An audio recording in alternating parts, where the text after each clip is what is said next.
Shalom Bapak Ibu Saudara dikasih Tuhan. Saya berdoa, saya siapkan firman Tuhan. Saya tanya Tuhan, apa yang hendak kau sampaikan?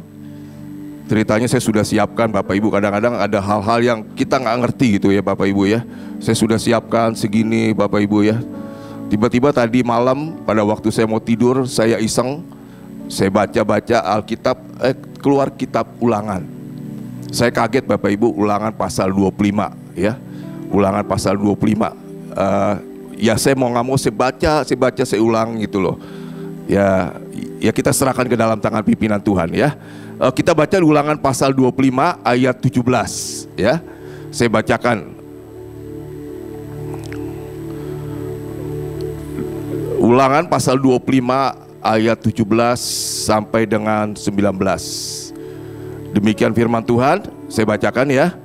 Judulnya Amalek harus dihapuskan. Saya baca gini kaget, kenapa sih harus dihapuskan gitu loh. Ya, nah kita baca.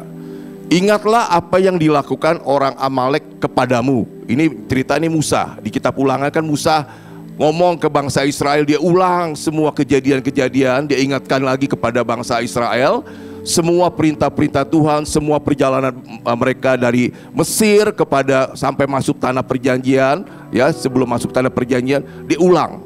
Nah kemudian Musa ngomong lagi begini, ingatlah apa yang dilakukan orang Amalek kepadamu pada waktu perjalanan keluar dari Mesir, bahwa engkau didatangi mereka di jalan dan semua orang lemah pada barisan belakangmu dihantam mereka, sedang engkau lelah dan lesu. Mereka tidak takut akan Allah. Maka apabila Tuhan Allahmu sudah mengaruniakan keamanan kepadamu daripada segala musuhmu di sekeliling, di negeri yang diberikan Tuhan Allahmu kepadamu untuk dimiliki sebagai milik pusaka, maka haruslah engkau menghapuskan ingatan kepada Amalek dari kolong langit. Jangan lupa. Saya baca, ini kok kelihatannya kasarnya serem sekali gitu ya. Satu bangsa Tuhan bilang harus dimusnahkan. Jangan sampai ada ingatan tentang bangsa itu gitu. Saya baca, terus saya lihat ini cerita Amalek ini di mana ini sebetulnya. Nah ternyata kalau Bapak Ibu baca, kita baca ceritanya itu di Keluaran ya. Keluaran pasal 17 ya. Keluaran pasal 17. Saya pikir kenapa Tuhan kok benci sekali kepada bangsa Amalek sampai dikatakan harus dimusnahkan. Nah kalau kita baca di dalam Keluaran pasal 17 ya, Keluaran 17 di judulnya kemenangan orang Israel melawan orang Amalek. Ini ceritanya nih ya. Saya bacakan ya. Lalu datanglah orang Amalek dan berperang melawan orang Israel di Rafidin. Musa berkata kepada Yosua, pilihlah orang-orang bagi kita, lalu keluarlah berperang melawan orang Amalek.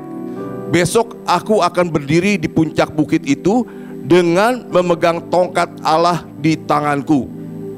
Lalu Yosua melakukan seperti yang dikatakan Musa kepadanya dan berperang melawan orang Amalek. Tetapi Musa, Harun dan Hur telah naik ke puncak bukit. Dan terjadilah apabila Musa mengangkat tangannya, lebih kuatlah Israel.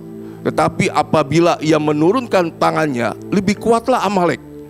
Maka penatlah tangan Musa, sebab itu mereka mengambil sebuah batu, diletakkan di bawahnya, supaya maksudnya Musa duduk di atasnya. Harun dan Hur menopang kedua belah tangannya, seorang di sisi yang satu, seorang lagi di sisi yang lain, sehingga tangannya tidak bergerak sampai matahari terbenam. Demikianlah Yosua mengalahkan Amalek dan rakyatnya dengan mata pedang. Kemudian firman Tuhan kepada Musa, tuliskan semuanya ini dalam sebuah kitab sebagai tanda peringatan. Ini Tuhan khusus loh. Dia bilang ingat, tulis dalam kitab sebagai tanda peringatan. Dan ingatkanlah ke telinga Yosua bahwa aku akan menghapuskan sama sekali ingatan kepada Amalek dari kolong langit. Jadi ini ternyata peperangan yang dahsyat ya. Tuhan, ini saya lihat peperangan yang dahsyat. Kenapa? Kalau Bapak Ibu, ini peperangan bukan peperangan cuma secara fisik aja loh, main pedang tang gitu ya. Tapi ini peperangan sampai melibatkan, kalau saya lihat nih alam supranatural ya. Alam supranaturalnya apa? Musa dibilang aku akan naik ke atas bukit dan aku angkat tanganku gitu loh. Dan itu tuh saya bilang tuh kuasa otoritas. Jadi dikatakan kalau Musa naik tangannya, bangsa Israel menang. Tapi begitu Musa melulurkan tangannya karena lemes capek, bangsa Amalek yang menang. Ya, ini peperangan bukan dihasrat sampai si Harun sama si Hur menopang dan Musa dudukin di bangku. Jadi ini peperangan bukan sekedar peperangan biasa, aku saya lihat. Ya, ini peperangan yang dahsyat. Dan saya percaya ini pun yang sedang terjadi di kita loh saat-saat ini. Mungkin kelihatannya semua aman, semua tenang, walaupun kita mendengar kabar-kabar yang kurang-kurang enak, ya, ketahu akan begini begitu macam-macam. Tapi saya lihat ada sesuatu lagi, peperangan yang saya lihat bukan hanya sekedar Bapak Ibu ngatur strategi dagang, ngatur persediaan apa macam-macam, tapi ini ternyata ada perang spiritual. Dan saya percaya Tuhan sampai bilang suruh catat sebagai tanda peringatan, karena ini hal yang penting, ya. Nah, sebetulnya Amalek itu siapa sih Amalek? Kalau kita baca, Amalek itu ternyata keturunan dari Esau. Esau, ya, tahu Esau ya? Yakub punya kakak namanya Esau, dan itu gambar lambang dari kedagingan, ya. Dia menjual hak kesulungan, padahal di hadapan Tuhan kesulungan itu hal yang penting, berharga. Tapi apa yang berharga di mata Tuhan buat Esau nggak ada harganya, ya. Kelihatan sekali, ya. Yang berharga di mata Tuhan buat Esau nggak perlu. Nah, saya bilang ini gambaran dari Amalek. Apa yang dianggap Tuhan penting, perlu, buat dia yang nggak penting, nggak perlu, ya. Dan ini gambar dari kedagingan. Kalau Bapak Ibu baca di Alkitab, musuh kita itu sebetulnya kan kadang-kadang kita bilang kan, musuh kita siapa? Iblis, setan, benar nggak? Itu kan hobi kita kan, ya, kita sering tengking, usir. Tapi saya pikir-pikir ya Bapak Ibu, bahkan di Alkitab juga ada. Sebetulnya musuh utama kita itu kedagingan loh. Kedagingan kita.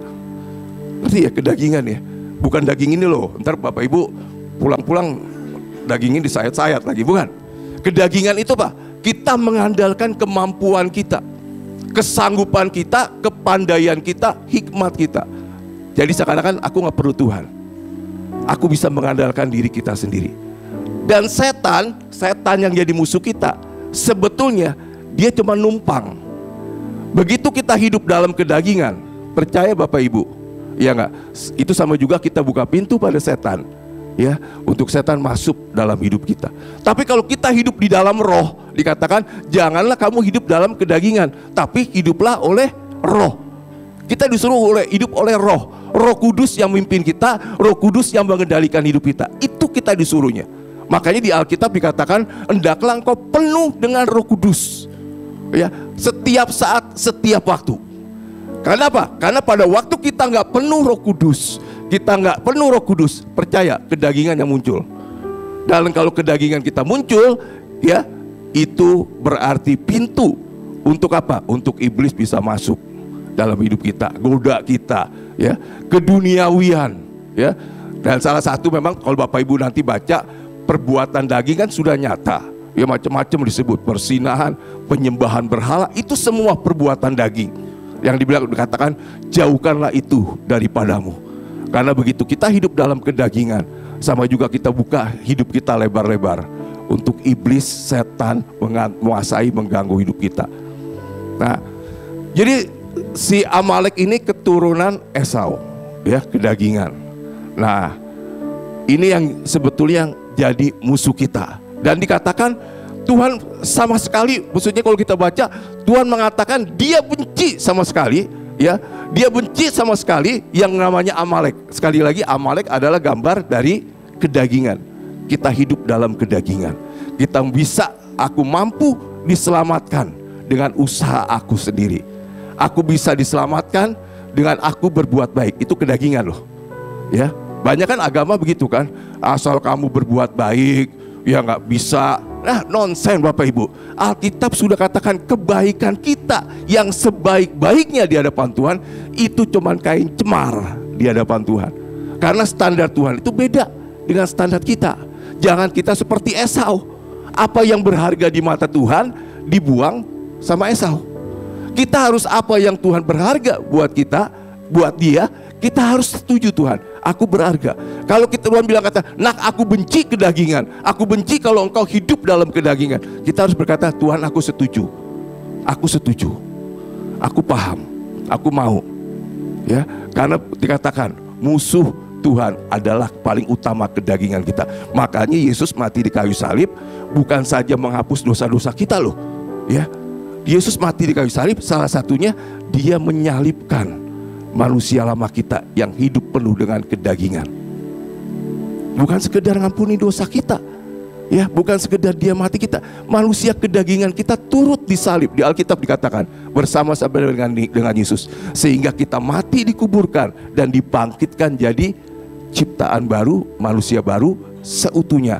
Dikatakan manusia roh, dikasih roh yang baru, hati yang baru Tuhan berikan kepada kita. Hati yang taat, hati yang menurut. Tapi kedagingan itu tetap selama kita masih hidup di dalam dunia.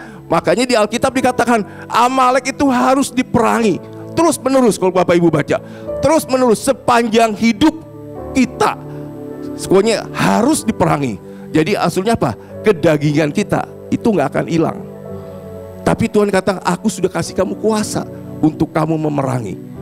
Dikatakan kamu harus perangi. Sampai kapan? Sampai kamu dipanggil pulang sama Tuhan. Kedagingan kita harus perangi. Karena kedagingan itu yang paling menghambat hubungan kita dengan Tuhan, dan yang paling Tuhan gak suka. Paham ya Pak Ibu ya?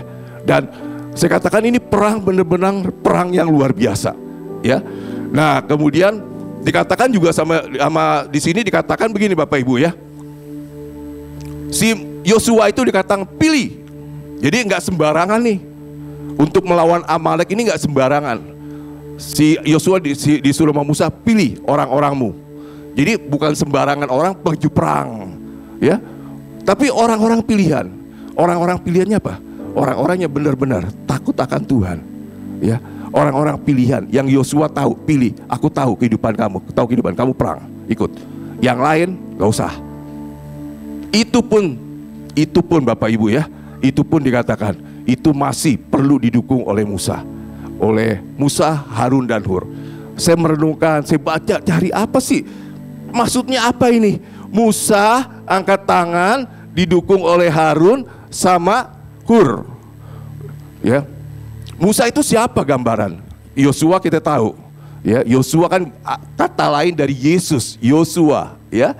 Yosua. Jadi Yesus berperang sama kita, jangan takut, ya. Kalau kita punya kerinduan mau memerangi Amalek, kedagingan kita, jangan takut. Tuhan beserta kita, percaya. Tuhan memberi kekuatan pada kita, memberi kemampuan. Dia berikan rohnya kepada kita untuk mengalahkan kedagingan kita, ya. Kedagingan kita ngerti nggak Bapak Ibu? Ntar saya ngomong kedagingan pada nggak ngerti nih, ya. Iri hati. Ayo kita buka di Galatia deh ya.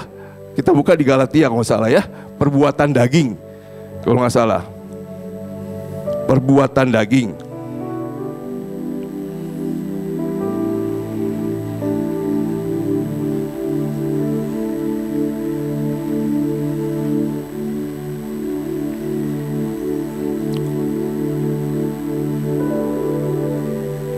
Ya, Galatia 5 ayat 10.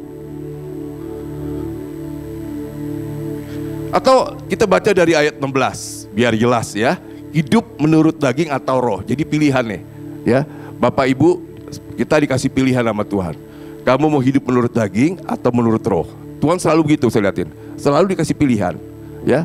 Gak pernah Tuhan bilang, kalau memang penting baru tulang, harus gitu ya. Nah, dikatakan gini, maksudku kata Paulus ini, hiduplah oleh roh kudus loh. Hidup yang dipenuhi oleh Roh Kudus. Makanya berapa kali saya sampaikan, hidup kita tuh harus dipenuhi oleh Roh Kudus. Kenapa? Karena kalau kita nggak hidup dipenuhi oleh Roh Kudus, ya, kedagingan itu akan menang, akan muncul, ya. Makanya diperintahkan, kalau kita baca di Alkitab dikatakan, janganlah kamu mabuk oleh anggur, tapi hendaklah kamu penuh dengan Roh Kudus. Ini kelihatannya hendaklah kamu, itu kelihatannya himbauan ya. Hendaklah kamu jangan suka datang terlambat gitu kalau ibadah gitu ya. Katanya himbauan yang gak ekstrim kan. Yang telat gak boleh masuk. Tapi ternyata bahasa aslinya itu bukan hendaklah kamu, Tapi dikatakan haruslah kamu penuh dengan Roh Kudus setiap saat, setiap waktu. Itu perintahnya seharusnya di dalam ayat itu, di dalam Efesus, Bapak Ibu nanti baca. Hendaklah kamu senantiasa penuh dengan Roh Kudus. Jangan kamu mabuk oleh anggur, karena anggur hanya mengeluarkan keinginan daging. Ya, jadi ini perintah Tuhan penuh Roh Kudus. Ya, nah di sini kita lanjutin deh Bapak Ibu. Maksudku, hiduplah oleh Roh, maka kamu tidak akan menuruti keinginan daging. Sebab keinginan daging berlawanan dengan keinginan Roh, dan keinginan Roh berlawanan dengan keinginan daging. Karena keduanya bertentangan, sehingga kamu setiap kali tidak melakukan apa yang kamu kehendaki. Akan tetapi jikalau kamu memberi dirimu dipimpin oleh Roh, maka kamu tidak hidup di bawah hukum Taurat. Jadi dikatakan keputusan di tangan kita. Aku mau memberi diriku dipimpin oleh siapa nih? Ya, aku memberi diriku dipimpin siapa? Dipimpin oleh Roh Kudus, apa dipimpin oleh kedagingan? Pilihan di tangan kita. Ya, saya percaya Bapak Ibu akan pilih dipimpin Roh Kudus kan? Amin. Nah dikatakan gini, perbuatan daging itu nyata. Percabulan, kecemaran, hawa nafsu, penyembahan berhala, sihir, perseteruan, perselisihan. Suka ada yang selisih ya, ribut ya. Iri hati ini perbuatan daging. Amarah, kepentingan diri sendiri, apa-apa mikirinnya diri sendiri. Gitu benar nggak? Iya nggak? Gua dulu dong nomor 1, ya enggak? Pilihanku mesti yang nomor 1 pertama. Percidiraan, roh pemecah, ya pemecah ya, sering adu, pecah akhirnya. Dengki, kemabukan, pesta pora dan sebagainya. Dan sebagainya karena apa? Saking banyaknya, disebutin mungkin penuh. Tapi Bapak Ibu kalau menurut saya berasa deh, ya kalau kita makin hari makin bergaul dengan Tuhan loh. Ya, makin hari makin sering baca Alkitab. Saya percaya lama-lama nih hati nurani kita nih hidup kembali. Roh Tuhan tuh bekerja, Roh Kudus di dalam hidup kita. Karena dikatakan Roh Kudus itu kan akan mengajari kita, benar kan? Akan membawa kita dalam seluruh kebenaran. Bapak Ibu kan tahu deh, iya nggak? Jadi kadang-kadang boleh nggak melakukan ini? Itu Bapak Ibu kalau masih suka nanya begitu, sebetulnya Bapak Ibu kita masih hidup di dalam hukum Taurat. Boleh nggak boleh? Boleh nggak boleh? Hukum Taurat kan begitu. Tapi kalau kita udah makin melangkah lebih jauh, kita makin mau deket dengan Tuhan, makin intim dengan Tuhan, kita makin mencari Tuhan, lama-lama kita tahu, aduh kok aku gak damai sejahtera ya? Iya gak damai sejahtera ya? Ketika aku mau begini kok gak damai sejahtera? Tahu, pasti itu ada, ditarik cari korek, pasti larinya apa? Ada kepentingan diri sendiri, ada iri hati, gitu loh, ngerti gak? Kalau dikorek-korek kan hati kita licik loh. Dia mau ngomong iri hati, dia pinter, dia tutupin. Wah, di kalau perlu yang rohani ditutupin serius. Bapak Ibu percaya deh, renungin deh. Iya nggak? Saya belajar merenungkan. Tahunya dasarnya cuma iri hati. Kalau dikorek-korek, dicari-cari nih, sebetulnya iri. Tapi aku nggak suka sama dia loh. Wah gayanya begini loh, begini. Dicari-cari, dikorek-korek. Sebetulnya aku iri loh sama dia loh. Ngerti nggak? Kadang-kadang kita ditipu hati kita. Tapi kalau kita makin dekat dengan Tuhan, saya percaya Bapak Ibu, nanti Roh Kudus jelasin deh. Kamu gak bener, ya gak? Pasti gak bener. Nah kita percaya, ikutin aja. Gak bener, ya Tuhan aku gak mau. Ya gak? Ampuni aku kalau ada niat terselubung di dalam hatiku. Ya. Nah, jadi kita perlu, ya Bapak Ibu ya, dikatakan kedengkian, kemabukan semuanya. Terhadap semuanya kuperingatkan, seperti yang telah kubuat dahulu, bahwa barang siapa melakukan hal-hal yang demikian, ia tidak akan mendapat bagian dalam kerajaan Allah. Ya, jadi kalau Bapak Ibu sudah lahir baru, sudah terima Yesus, tapi masih hidup di dalam kedagingan, awas, dikatakan kamu nggak akan hidup dalam kerajaan Allah. Mungkin kalau Bapak Ibu mati, terima Yesus, masuk surga, tapi Bapak Ibu tidak akan menikmati kerajaan surga di muka bumi ini. Kerajaan surga kan dikatakan bukan soal makanan minuman, tapi soal damai sejahtera, ada sukacita. Kalau kelihatannya aku suka akan kebenaran. Nah itu tanda-tanda Bapak Ibu menikmati kerajaan surga. Tapi kalau hati kita rungsing terus ya, kelihatannya kok rungsing terus ya, nggak ada damai, ya nggak ada sukacita, dari muka kita aja ketahuan, ya nggak, ditekuk 5, tekuk 6 gitu loh, ketahuan lah, ya nggak bisa kelihatan plong sukacita, damai sejahtera. Berarti masih ada kedagingan, ya. Nah dikatakan ini pekerjaan Amalek. Tuhan tuh benci sekali Makanya dikatakan musnahkan Amalek. Tuhan berarti benci sekali dengan kedagingan. Jadi Bapak Ibu ambil keputusan, ya nggak? Tuhan, aku nggak mau hidupku dipimpin oleh kedagingan. Aku mau hidup dipimpin oleh Roh, sehingga aku menikmati kerajaan surga di muka bumi ini. Amin. Karena dikatakan kalau hidup dalam kedagingan tidak mempunyai hak sih dalam kerajaan Allah. Ya, di tengah situasi apapun juga, percaya sama saya Bapak Ibu. Saya terus terang ada percaya keyakinan. Nanti di tengah situasi apapun juga, kalau kita memilih hidup dipimpin Roh, nggak mau hidup dipimpin kedagingan kita, walaupun keadaan apapun juga, pasti ada damai sejahtera di dalam hati kita. Ya, kita nggak kalut, nggak kalap, gitu loh. Ngerti nggak? Ada ketenangan yang dari Tuhan yang menguasai hidup kita. Amin. Nah, makanya kejar hidup dipimpin oleh Roh Kudus. Ya. Nah, Musa itu gambar apa? Musa itu saya akhirnya menemukan seorang pengarang, dia ceritakan begini. Musa itu gambaran Kristus yang ada duduk di tahta Allah di surga. Ya. Nah, Harun itu gambaran imam-imam Tuhan di muka bumi ini. Ya, jadi Tuhan itu dia berdoa, Tuhan itu di surga itu dikatakan dia imam besar agung kita yang terus menerus berdoa buat kita, benar? Ya, tapi kalau Tuhan itu berdoa, dia perlu tubuhnya, perlu gerejanya, perlu orang-orang percaya di bumi ini yang sepakat dengan dia. Nah, Harun itu sepakat. Makanya Harun mengangkat tangan Musa menopang. Maksudnya apa? Bapak Ibu percaya nggak? Sebetulnya buat Tuhan itu nggak ada yang susah, benar nggak? Tuhan itu Maha Kuasa loh. Pikir nggak, Ben? Tuhan itu Maha Kuasa loh. Ya nggak? Bangsa Amalek kasarnya tinggal ditiup aja, hilang. Percaya sama saya. Tapi dia pakai bangsa Israel untuk mengalahkan, memusnahkan bangsa Amalek. Kenapa? Ya, ini gambaran dari gereja Tuhan, dari orang-orang percaya yang sekarang ada di bumi ini. Tuhan bisa melakukan apa saja kok. Dia Maha Kuasa, tapi dia sengaja mau libatkan kita loh, gereja Tuhan, umat Tuhan. Untuk apa? Untuk melatih kita. Melalui apa? Melalui doa-doa kita. Makanya dikatakan Tuhan sampai ngomong, doa orang benar bila dengan yakin didoakan, yakin loh, bukan doa asal-asalan loh. Ya, kemarin saya baca lagi, ada kata yakin yang sering kali kita lupa.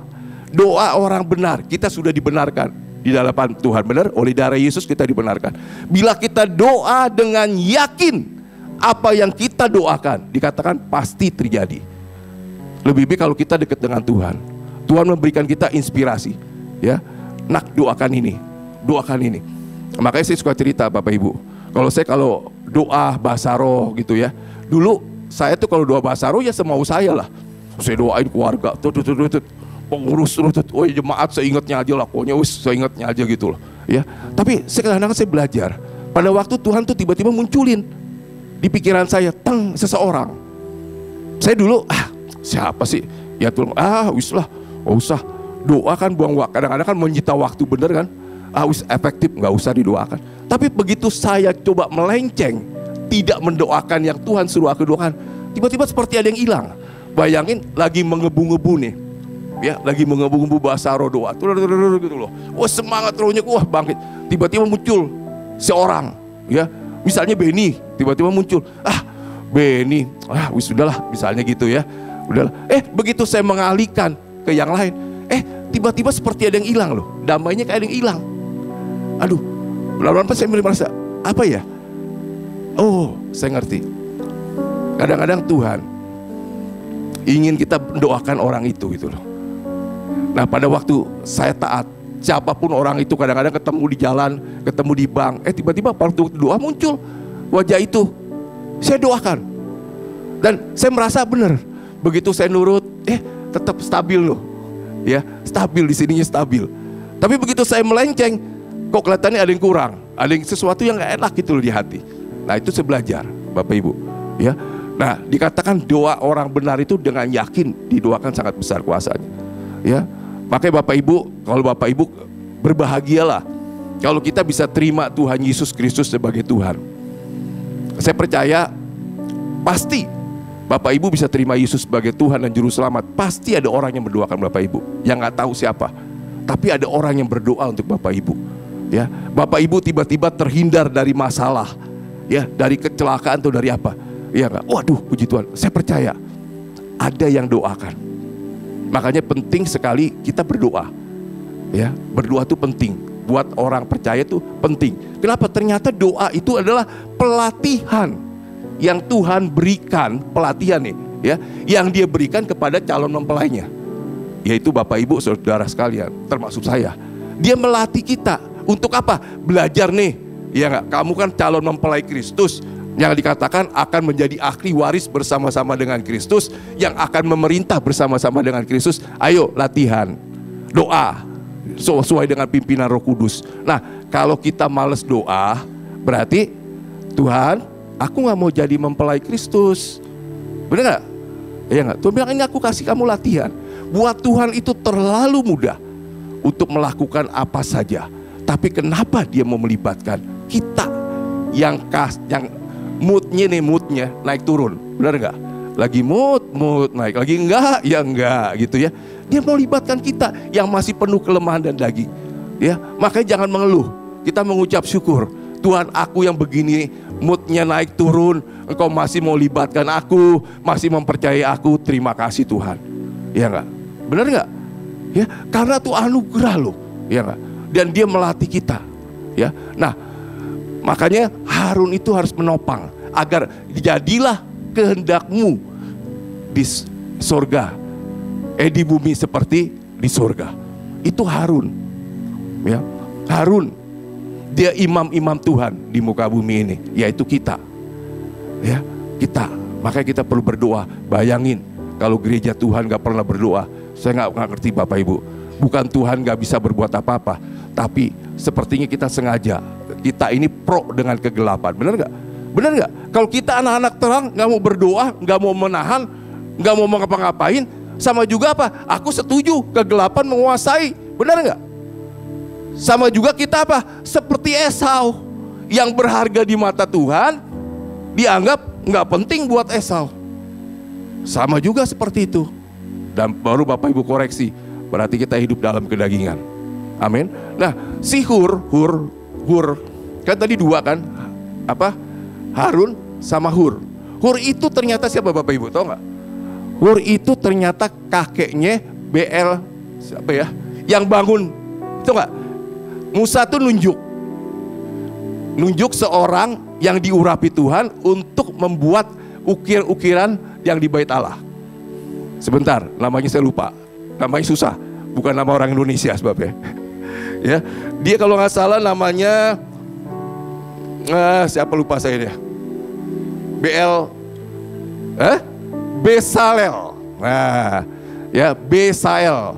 Jadi kalau Bapak Ibu nanti lihat dipakai di Alkitab bahasa Indonesia, dicari aja search Besalel.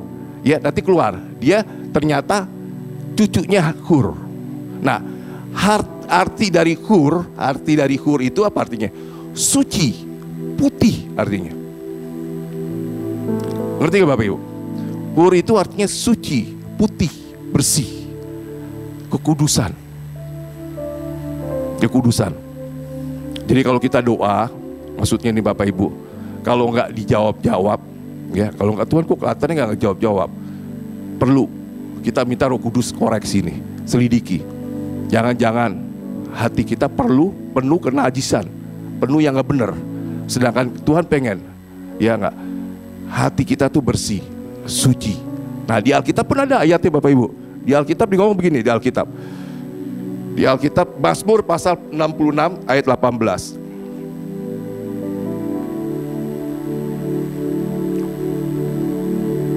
Mazmur pasal 66 ayat 18.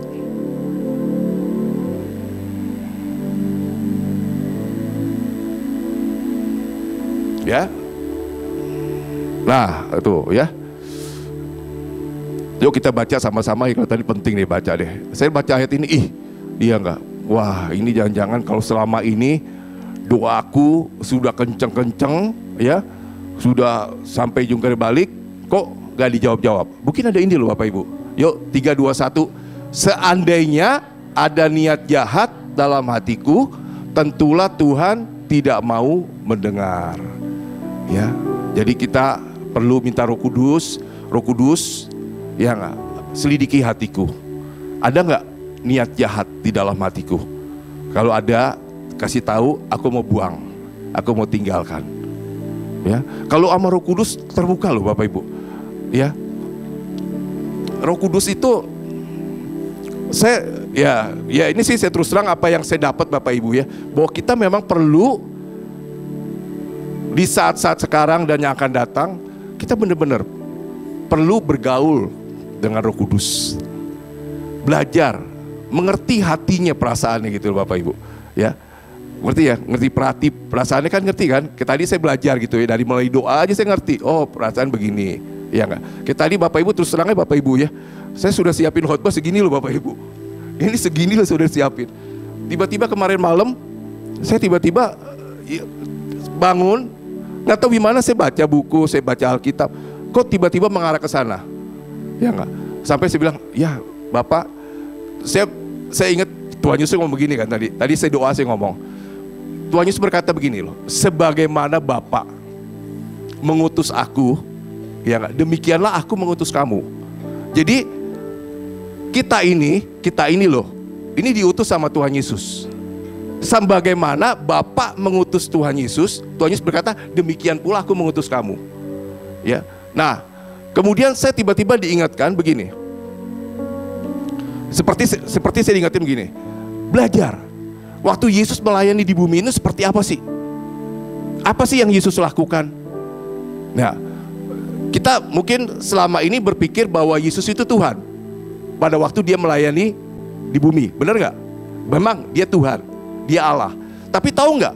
Pada waktu dia melayani di muka bumi ini, dia katakan dia mengosongkan dirinya, keilahiannya, kemuliaannya semua ditanggalkan.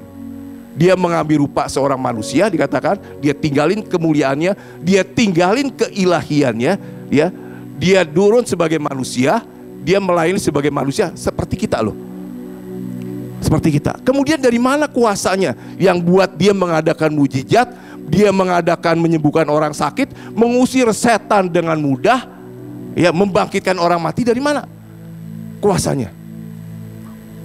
Kalau Bapak Ibu baca di dalam kitab Lukas, dikatakan pada waktu Yesus dibaptis sama Yohanes Pembaptis, dikatakan maka turunlah Roh Kudus ya atas Yesus. Yesus penuh dengan Roh Kudus. Dengan kepenuhan Roh Kudus dia melayani Bapa. Dan sekarang kita pun sama. Kita dibaptis dengan Roh Kudus. Amin. Siapa di sini yang sudah dibaptis Roh Kudus? Yang sudah dibaptis oleh Roh Kudus. Angkat tangan tinggi, kelihatannya malu-malu sekali sih. Saya Pak, saya sudah dibaptis Roh Kudus dan saya sudah penuh dengan Roh Kudus. Ini perlu Bapak Ibu, ini perlu. Kenapa? Karena kalau kita nggak dibaptis dengan Roh Kudus, kita nggak dipenuhi dengan Roh Kudus, jangan harap kita hidup berkemenangan di hari sekarang maupun hari-hari yang akan datang. Kenapa? Yesus saja yang melayani di bumi, ya nggak? Dia Tuhan walaupun dia menanggalkan ketuhanannya, keilahiannya. Dia tetap Tuhan, tapi dia tanggalkan kemuliaannya, keilahiannya. Dia tetap butuh Roh Kudus. Dia tetap butuh dipenuhi oleh Roh Kudus. Bahkan dikatakan pada waktu dia dibaptis dan penuh Roh Kudus, kemudian Roh Kudus membawa dia ke padang gurun. Ya. Nah, ini Alkitab itu ada sedikit berapa versi. Dibilang dibawa ke padang gurun untuk dicobai iblis. Tapi di kitab Lukas lain ngomongnya.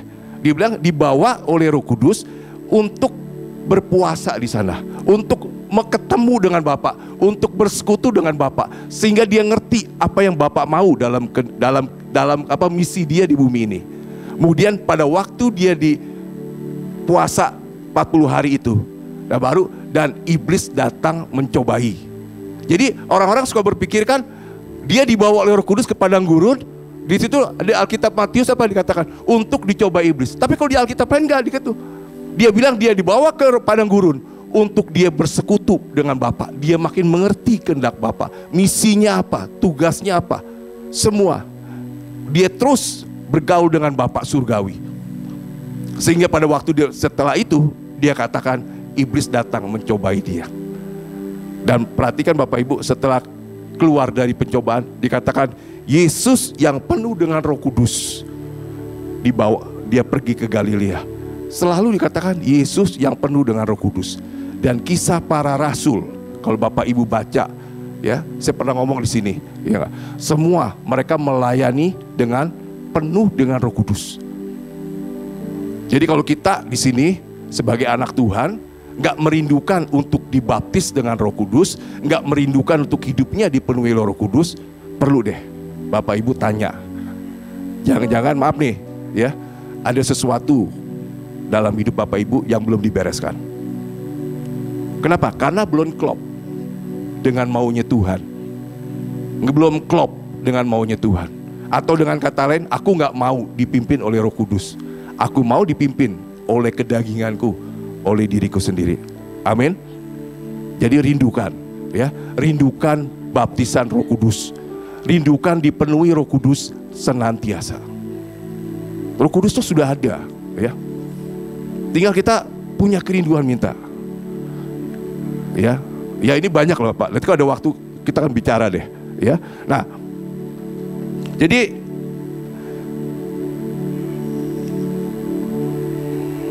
dikatakan perlu Bapak Ibu, ya, Amalek ini perlu dimusnahkan. Dan Amalek ini kan dikatakan kenapa mesti dimusnahkan. Di kitab Ulangan tadi dibilang begini, pada waktu bangsa Israel letih lesu, kecapean, saat itu si Amalek itu nyerang. Ini kan cara iblis, setan, ya.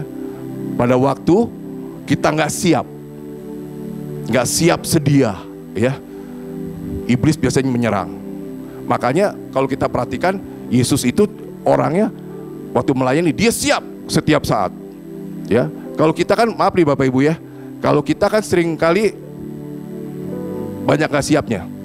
Karena kita mesti tahu strategi iblis ini, dia menyerang pada waktu kita lemah. Kita lengah, dia serang. Ya, pada waktu kita lagi on istilahnya, ya, penuh dengan Roh Kudus, ya enggak? Saya percaya Bapak Ibu, setan juga nggak berani deket lah. Ya, setan juga nggak berani deket. Ya enggak? Paling dia deket, paling dia kalau pikir kalau aku deket godain, misalnya godain Benny lagi penuh Roh Kudus, paling Benny bilang, aku ikat engkau dalam nama Tuhan Yesus, aku lempar ke jurang maut. Ngapain masuk jurang maut? Pikir gitu loh. Ya enggak? Kasarnya gitu. Ya enggak? Justru pada waktu kita lemah, pada waktu kita lengah, nah ini santapan harian nih buat iblis. Kapan kita lemah? Kapan kita lemah?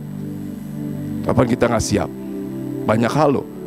Saya coba mencatat, ya, saya merenungkan berapa yang saya bilang kadang-kadang nih kita lemah kayak begini Bapak Ibu. Coba mungkin ada yang cocok, ya, mungkin ada yang cocok nih Bapak Ibu, ya. Kalau kita biasanya kapan kita pada waktu nggak siap, ya, pada waktu nggak siap, umumnya biasanya kalau semua berjalan dengan baik, benar nggak? Sehat, benar nggak? Sehat, nggak ada keluhan kesehatan. Keuangan oke tuh, iya nggak? Keuangan oke, ya, kebutuhan oke lah, bisa ditutupin semua, bayar utang lancar gitu, ya. Dagang wis lah, walaupun sepi-sepi masih ada ramenya juga. Semua berjalan dengan lancar. Biasanya kita lengah loh, benar nggak? Benar nggak? Suka begitu nggak? Kedua, hati-hati pada waktu kita mengalami terobosan rohani loh, wis, habis kedoain orang, terus orangnya bertobat, langsung begitu. Wah, pulang gak disangka Iskandar ternyata hebat juga, ya, sakti juga, ya. Wah, santai dulu nonton TV, cepret, nonton sejam 2 jam, filmnya berseri lagi bagus, terus nonton sampai ketiduran. Besok udah mulai biasanya begitu. Pada waktu kita mencapai terobosan juga hati-hati, ya. Pada waktu kita mengalami terobosan, pada waktu kita semua berjalan dengan lancar, itu kadang-kadang iblis, kita justru pada saat itulah kita lengah, dan iblis tuh tahu. Makanya berbahagia kadang-kadang Kalau Tuhan izinkan, ya, itu membuat kita shock terapi namanya. Wah, ya nggak, buat aku Tuhan terima kasih. Makanya jangan marah-marah, jangan ngomel. Kita ngucap syukur, terima kasih Tuhan. Ya, aku selama ini udah mulai lupa baca Alkitab, ya, lupa berdoa, lupa nyembah dalam bahasa roh. Sadar gitu ya. Kemudian kapan lagi tuh kalau kita namanya lagi sibuk, ya. Sibuk loh. Kesibukan itu membuat kita kadang-kadang lengah. Bukan kesibukan pekerjaan aja, kadang-kadang sibuk pelayanan pun sama. Kalau kita baca di Alkitab, Yesus aja menyediakan waktu, benar nggak? Dengan murid-muridnya. Ketika murid-muridnya habis mengadakan mujizat, Yesus ada mujizat, roti memberi makan 5.000 orang. Dia katakan, yuk kita menyingkir untuk kita beristirahat. Tuhan perlu nak. Selama kita masih hidup di dunia ini kita perlu. Ya, kadang-kadang kesibukan kita, pelayanan, kesibukan pekerjaan, biasanya itu membuat kita lupa, nggak ada waktu. Ya, jangan. Ya, dikatakan Amalek ini nyerang ya, di barisan belakang lagi, ya, yang lagi lemah lesu. Nah, kalau kita baca itu Amalek itu menyerang bangsa Israel. Tadi kita baca kitab Keluaran 17 itu, ternyata tuh pada waktu bangsa Israel habis mengeluh minta air, benar nggak? Nanti Bapak Ibu baca di rumah, minta air, Musa aku minta air, haus gitu loh. Marah-marah ke Musa. Musa datang ke Tuhan. Tuhan bilang, Musa ambil tongkatmu, ya. Kemudian kamu ajak tua-tua dan kamu pukul gunung batu itu, sehingga gunung batu itu mengeluarkan air sehingga bangsa Israel bisa minum. Kemudian di kitab Korintus dikatakan batu karang yang dipukul Musa itu apa? Baca nggak? Yesus yang dipukul, dibinasakan, dihancurkan untuk menanggung dosa-dosa kita, sehingga dari dalam dirinya mengalir ya kesembuhan buat kita, mengalir darahnya menyucikan, menguduskan kita. Itu habis mengalami, kalau saya bilang setelah dapat air itu mereka habis mengalami revival loh. Ya, wah keluar air yang berlimpah-limpah, berbuih-buih. Tapi pada waktu itu kalau mereka nggak hati-hati, ya Amalek itu bisa datang nyerbu, langsung diserbu sama Amalek. Dan dia cari yang lemah. Barisan belakang biasanya lemah. Biasanya kan yang belakang kan tertinggal gitu kan. Orang yang lemah biasanya tertinggal kan. Benar nggak? Paling belakang itu paling disikat. Makanya jangan mau lemah, jangan mau lesu, tetap semangat. Amin. Nah, seperti itu. Ya. Nah, Tuhan tuh sangat benci dengan Amalek. Amalek itu gambaran dari kedagingan, ya, dari iblis setan yang mencoba mencari kesempatan buat kita. Makanya sekali lagi dikatakan, ya, hendaklah engkau penuh dengan Roh Kudus, ya, setiap saat, setiap waktu. Dikatakan hendaklah engkau berdoa. Kalau di dalam kitab Efesus, Paulus berkata, hendaklah engkau berdoa dengan tidak putus-putus di dalam roh. Makanya perlu kita dibaptis dengan Roh Kudus, berdoa dalam bahasa roh, itu penting, perlu. Ya, lebih-lebih di tengah-tengah situasi seperti ini loh, ya enggak? Nah, dikatakan manusia akhir zaman nih, manusia akhir zaman kalau Bapak Ibu baca di kitab Matius, dikatakan seperti zaman Nuh, ya. Zaman Nuh mereka makan, kawin, mengawini kayak gitu loh, nggak mikirin kebenaran, nggak mikirin Tuhan, ya. Tapi Nuh nih orang yang saleh, ya. Di tengah Tuhan bilang aku akan memusnahkan bumi ini, ya, dengan air bah. Tapi Nuh dikasih Tuhan jalan keluar. Apa jalan keluarnya? Apa Cik? Hah? Suruh bikin batera. Bikin batera Nuh, iya kan? Ukurannya jangan seenak sendiri Nuh bikinnya, iya nggak? Nuh bilang aku mau bikin 4x4, nggak bisa. Ikutin ukuran Tuhan yang Tuhan berikan. Ukurannya Tuhan yang kasih, semua Tuhan yang kasih. Jadi kalau kita pun sama, ya. Jangan kita mau sendiri, kita tanya Roh Kudus, maunya apa sih Roh Kudus? Ya, apa yang harus aku lakukan di tengah situasi gini? Mulai kita libatin. Walaupun sementara ini belum bisa dengar, saudara belum bisa dengar audible, belum bisa dengar jelas seperti orang-orang mungkin yang kita dengar kesaksiannya luar biasa. Nggak apa-apa, kau lihat nggak apa-apa, belajar. Yang penting Roh Kudus senang loh. Kalau kita mau belajar mendekat sama Dia, ya, suruh bangun batera, Nuh bangun. Walaupun kadang-kadang gak masuk akal, bangun di tengah gunung, di atas gunung yang tinggi, laut belum pernah turun, hujan macam-macam. Dan saya percaya, sama di tengah-tengah situasi yang akan makin kesana, katanya makin gak keruan, Tuhan juga memberikan jalan keluar bagi anak-anak Tuhan. Apa? Kita hidup di dalam roh, berjalan dengan Roh Kudus, berdoa senantiasa di dalam bahasa roh. Saya percaya Bapak Ibu, nggak tahu di mana, pokoknya ada sesuatu ya yang melindungi kita, yang menghindarkan kita. Amin, amin. Rindukan, rindukan, rindukan untuk dipenuhi Roh Kudus, untuk dibaptis Roh Kudus, untuk berjalan dengan Roh Kudus. Karena itu yang akan membuat kita bisa mampu menghadapi situasi apapun juga. Karena itu yang disediakan Tuhan buat kita. Amin, amin. Mudah-mudahan yang saya sampaikan menjadi berkat. Yuk kita bangkit berdiri.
Bapak Ibu,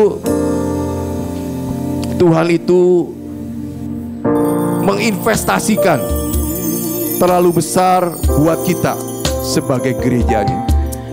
Kemarin pada waktu saya baca Alkitab, saya kaget Bapak Ibu. Ternyata selama ini kalau kita berpikir bahwa Allah Roh Kudus tinggal di dalam kita, ternyata setelah saya baca beberapa pasal, beberapa kitab, ternyata bukan Allah Roh Kudus yang tinggal di dalam kita saja, tetapi ternyata Allah Tritunggal, Allah Bapa, Allah Putra, Allah Roh Kudus itu ternyata tinggal di dalam kita.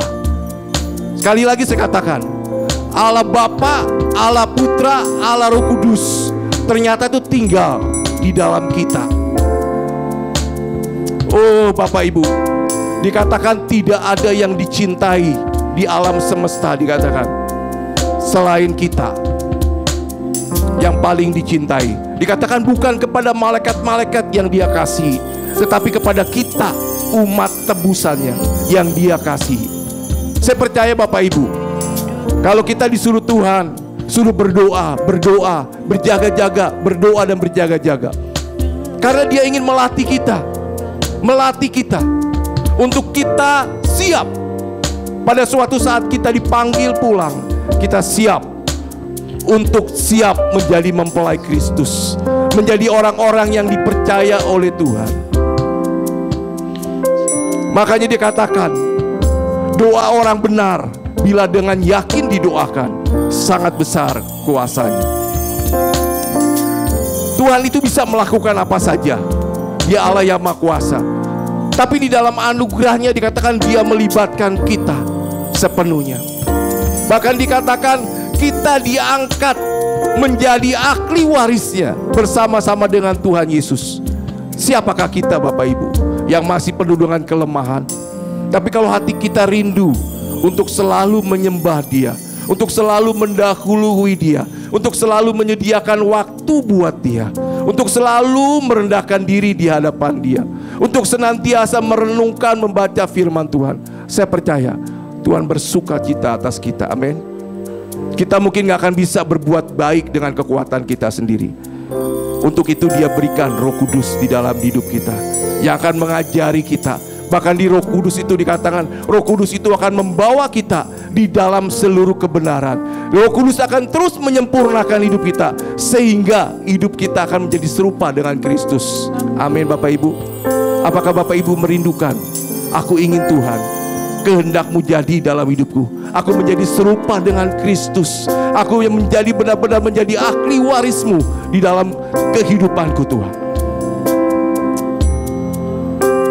Atau kita seperti Esau, apa yang menurut Tuhan penting, berharga, dan menjadi kerinduan Tuhan, di hadapan kita, kita anggap itu nggak penting, itu aku nggak butuh, itu aku nggak perlu. Kalau kita seperti itu, berarti Bapak Ibu, perlu kita bertobat. Kita nggak mau, ya kita nggak mau Bapak Ibu, kita menjadi Esau, orang yang menjual hak kesulungan demi semangkok kacang merah. Tapi kita biarlah menjadi orang-orang yang merindukan apa yang Tuhan rindukan, mengingini apa yang Tuhan ingini di dalam kehidupan kita. Kita biar jadi orang-orang yang berseru kepada Dia, Tuhan, jadilah kehendak-Mu dalam hidupku. Bukan kehendak-Ku, tapi kehendak-Mu yang jadi dalam hidupku. Aku serahkan hidupku, aku persembahkan hidupku di atas mezbah-Mu sebagai persembahan yang hidup, yang kudus, dan yang berkenan kepadamu. Biarlah ini boleh menjadi doa kita. Mari kita mau angkat tangan kita ke hadapan Tuhan pada malam hari ini. Tuhan, kami mau angkat tangan kami, Tuhan, sebagai tanda kami menyerah sepenuhnya kepada Engkau. Sebagai tanda kami mau menurut Engkau, Tuhan. Kami mau berkata dengan hati kami yang terdalam, Tuhan, jadilah kehendak-Mu dalam hidup kami. Jadilah apa yang Kau rancangkan buat hidup kami terjadi, tergenapi sepenuhnya, Tuhan. Kami mau tanggalkan, kami mau kosongkan hidup kami dari kehendak kami sendiri, dari kemauan kami sendiri, dari emosi kami sendiri, mungkin dari cita-cita kami sendiri. Tapi kami mau mengambil apa yang sudah Kau tetapkan buat kami. Kehendak-Mu jadi dalam hidup kami, kehendak-Mu menjadi kehendak kami, Tuhan. Perasaan-Mu menjadi perasaan kami, kerinduan-Mu menjadi kerinduan kami, dan biarlah itu tergenapi dalam hidup kami. Terima kasih Tuhan, terima kasih. Biarlah malam hari ini Tuhan, Kau meteraikan firman-Mu di dalam hati kami, di dalam batin kami. Terima kasih Tuhan Yesus. Di dalam nama-Mu kami berdoa dan mengucap syukur. Haleluya, amin.